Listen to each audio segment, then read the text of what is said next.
Welcome to the New Fly Fisher. I'm your host, Rebekka Redd, and in this episode, I'm a guest of Tom and Michelle Watson of Kaby Lodge in Algoma, Ontario. I'm fishing for pike and walleye on the fly. Stay tuned, it's gonna be a great show. Oh my God.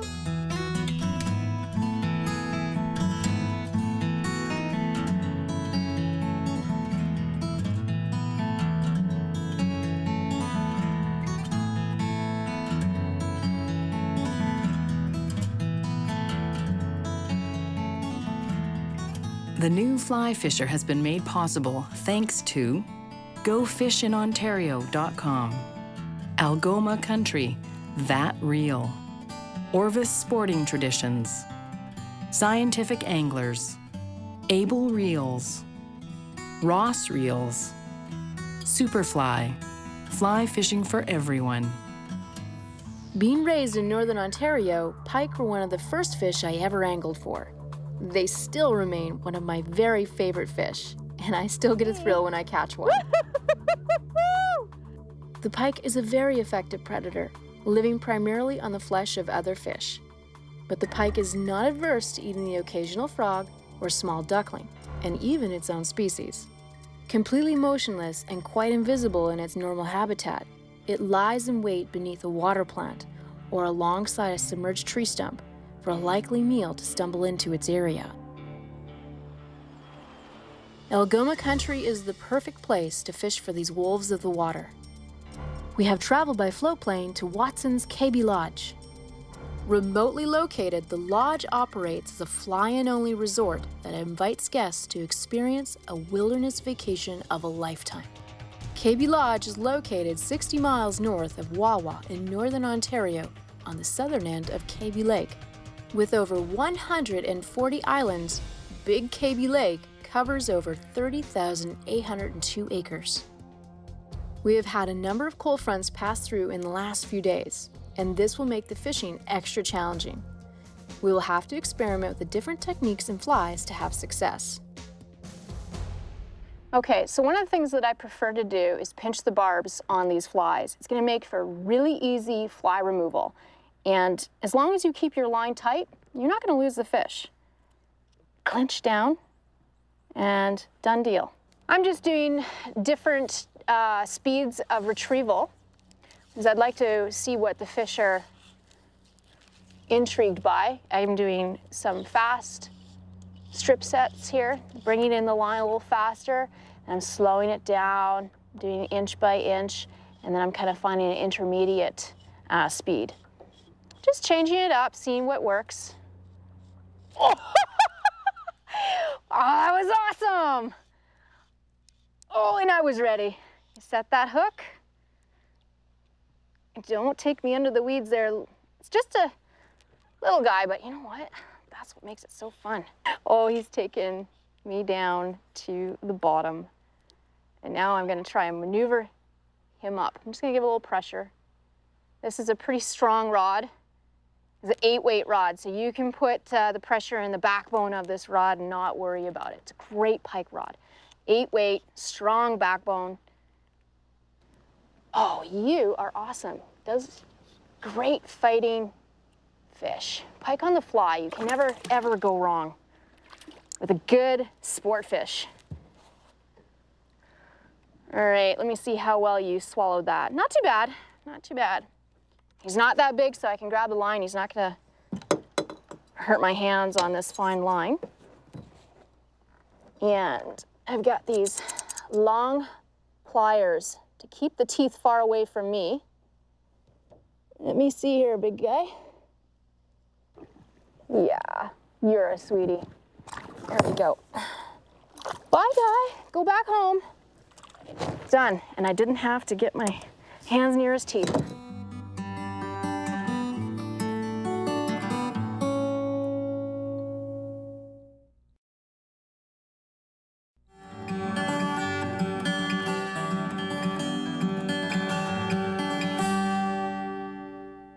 Changing weather conditions such as cold fronts will challenge your angling skills. This is mainly because cold fronts send most fish into a negative feeding mood. A cold front is the edge of a colder air mass that moves in on a warmer air mass. Rain, high winds, and overcast skies occur in the initial stages of most cold fronts. After the edge of cold air passes, typical weather conditions are bright skies, few clouds, and cooler temperatures. How does this affect the fishing? Changes in air pressure affect fish because their buoyancy in the water is controlled by an air sac. This is very sensitive, and the fish will feel the slightest change. It's generally believed that a falling pressure tends to make fish more active, and a rising pressure shuts them down. Therefore, when a front is approaching us, the pressure is dropping until it arrives, and then it begins to rise. Thus, fish tend to bite best before an approaching front, and generally not as well after it passes. What we generally recommend when you have these conditions is to go slow, fish deep, and fish structure.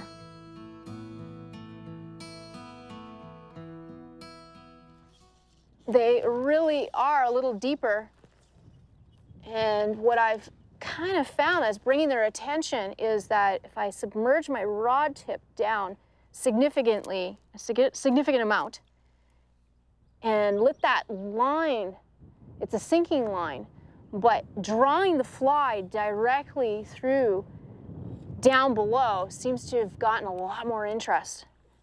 And we're right over the drop-off as well, so there's a depth change, and that also means that there's a temperature change. So there's a little bit more cooler water here, and they might be here for bait feeding reasons, temperature reasons, who knows, but I'm finding that they definitely are down deeper right at that drop-off, and this is helping me get the fly to them.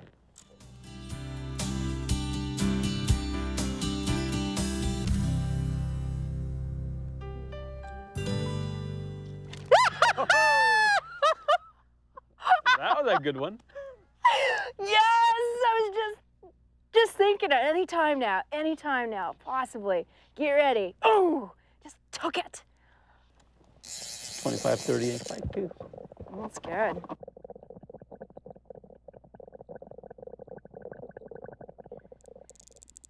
Let him walk.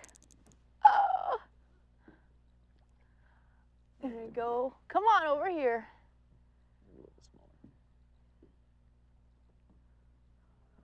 Aw, too fun. So I got that steel wire bite tippet. This is why. He's got it on the side. Look at how he's just munched that fly like it's just a big perch. It's his prize. You wanted that one. Yeah, you could play. I'm gonna bring him, see if he's ready. You see how these fish, you know, they're not, this guy is a good size. He's still a great size for on the fly rod, and puts a bow into my 8-weight. I can use my fighting butt, just kind of lead it into me. And they still put it, that's what I love. Oh, awesome fish. Oh, I love pike. So I'm gonna bring this guy to the boat and see if he's ready to go. And I'm gonna get my pliers. What an awesome looking fish. Here, Tom, do me the honor, please. My pleasure. I'll bring him closer to the boat.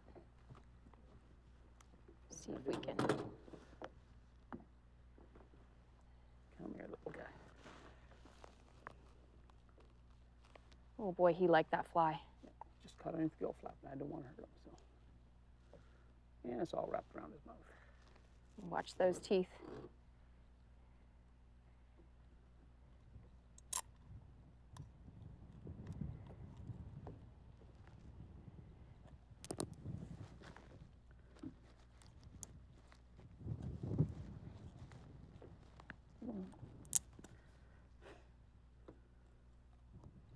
He's opened his mouth. There we go. Didn't even need them.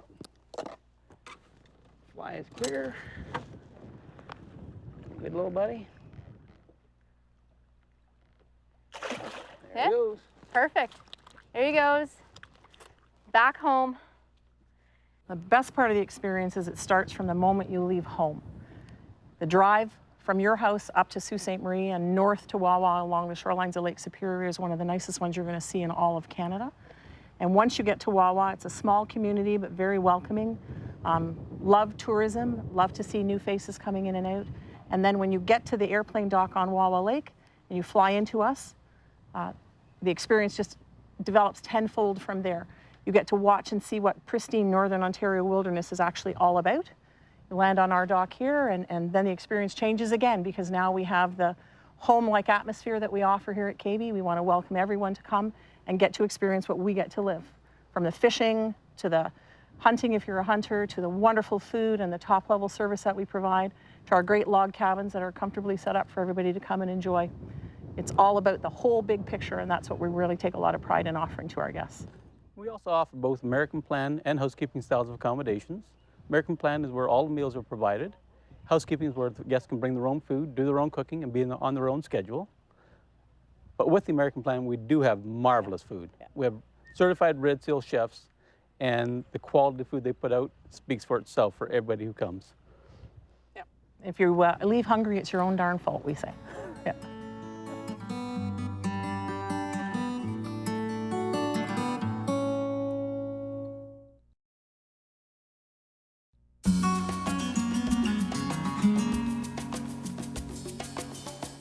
One of the nice things about visiting Watson's Kaby Lodge is the wildlife.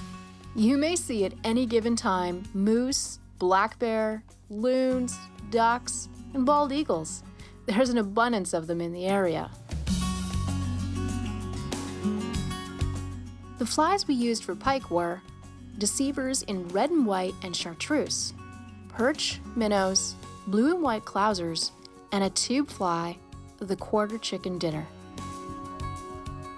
Some of the best fishing can be done right at the lodge from the dock. This is a perfect spot to bring a child or novice angler. There we go. Oh my God. The fishing's so good here. You can fish right off the dock. Hi. Oh, cool. I love it. I love it. Now this is completely barbless, so it should come right out. There you go. Bye. Go back home. That was too easy. All right. Now we can go out for the day.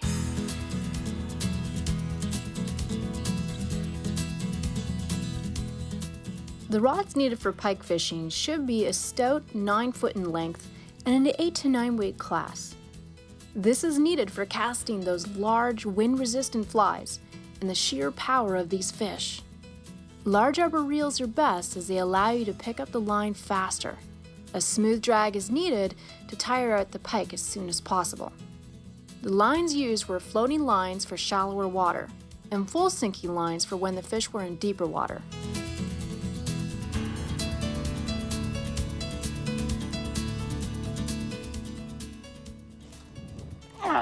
Fish. Is he on? He's on.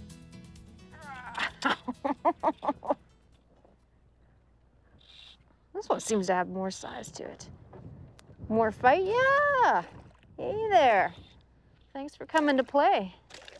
Yeah, they like that. Green and white chartreuse bunny leech.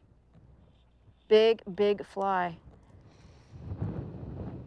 Oh, let's see here, Tom. I think, which side would you like to Whatever place you'd like. look at those eyes? Just step right in front of you. Jaws. Freshwater jaws.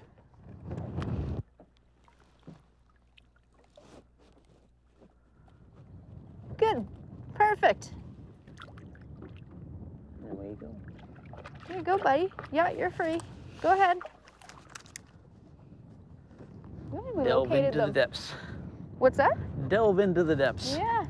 We located some of these, especially this one. There's a big rice paddy behind us, and Tom has advised that these pike like to be around rice paddies. So we are successfully hooking into them here. Tom, what are we looking at structure-wise here? Well, right now we're probably in about 6.5 feet of water.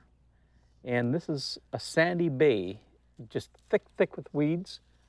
And there's little clumps of rock piles all across the bay section here. What we're hoping to be able to do is drift across a couple of these rock sections where the bottom's going to come up a little bit. It's going to bring the pike up along with it as well too, because a lot of times the walleyes and the perch are hanging right in close by those rock sections. Exactly. Okay. And we're going to see if we can't get that big guy to nail you. Okay. Very nice. Right out of the blue.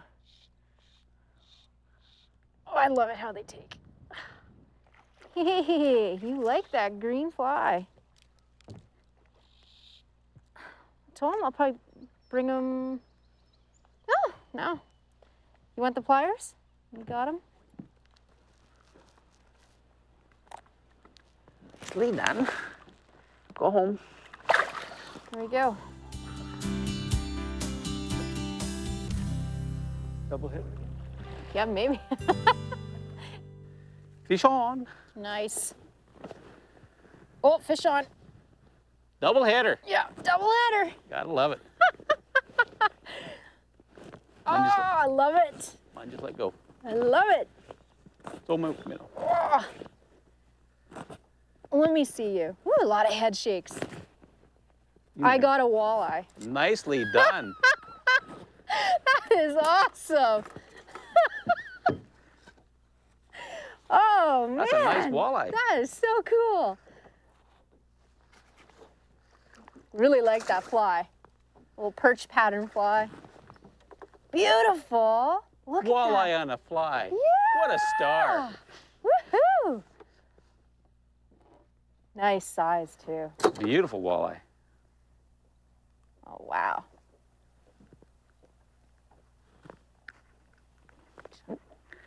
Come on, baby. Let's get out of this one and get you back in the water.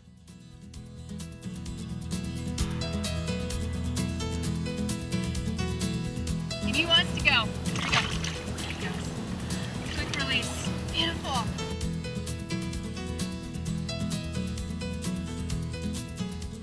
Beautiful.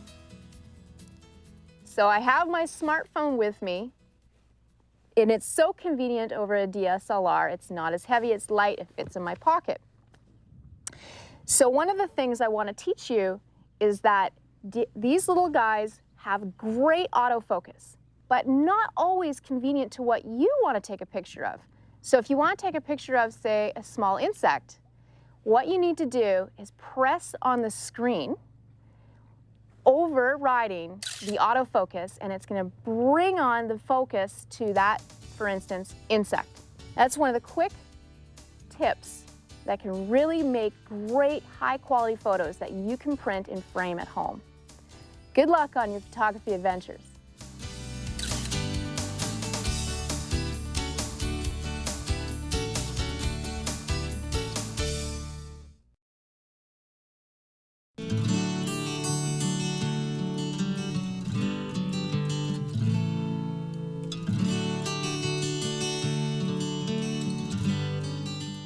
So there's 3 essential things that I pack in my bag when I go pike fishing, and I want to share with you. First, a pair of long nose pliers. They're going to easily remove that hook out of the pike's mouth without your fingers getting near those nasty teeth. Right here, I don't leave home without these. Got to pack them in your bag. Second, a cotton glove. Something that is so simple yet so effective at gripping fish, especially slimy pike. Right here, a simple cotton glove keeps the fish safe, and it keeps it easier to handle your fish. And third, a pair of jaw spreaders. Something that is essential for keeping those tight jaws on pike open. They love to clamp down on the fly, and this is something that is going to keep their mouth open. You're able to remove the fly nice and easy. So those are my 3 essential things that I pack with me on all pike trips. And I highly recommend that you do too. It'll make your life much easier.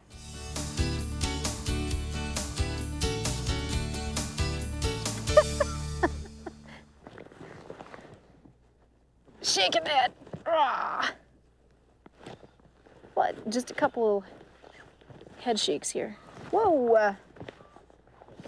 Speeding bullet here.